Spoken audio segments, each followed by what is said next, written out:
All right, folks, so you've decided to visit the land of the rising sun, huh? Amazing choice.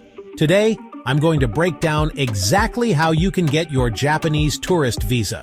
Whether you're planning to marvel at Mount Fuji or dive into the hustle and bustle of Tokyo, the process is surprisingly straightforward. Let's jump right in. First off, you need to gather all your essential documents. You'll need a valid passport, obviously. Make sure it's valid for at least 6 months beyond your planned stay. Next up, you'll need a completed visa application form.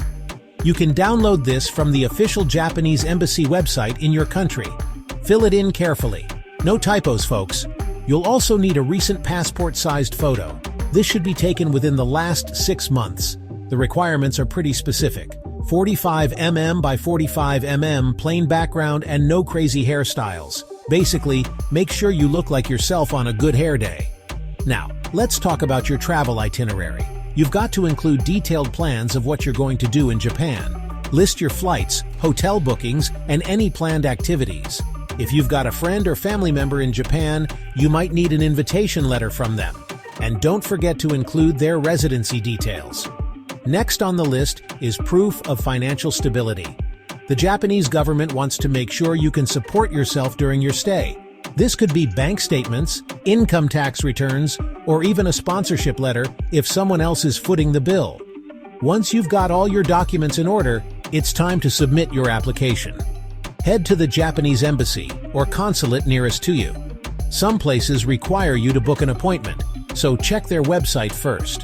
When you're there, you'll hand over your documents, and they might ask you a few questions about your trip. Don't worry, it's all routine stuff. After submission, it's a bit of a waiting game. Processing times can vary, but it usually takes about 5 to 7 working days. Just be patient, and don't forget to check your email for updates. Finally, once your visa is approved, you'll head back to the embassy to collect it.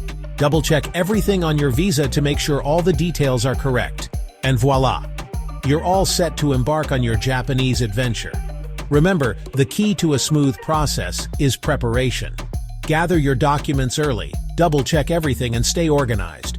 If you have any questions, don't hesitate to reach out to the Japanese embassy or consult their FAQ sections online.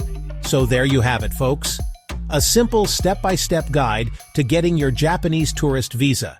If you found this video helpful, give it a thumbs up, and don't forget to subscribe for more travel tips. Thanks for watching and safe travels.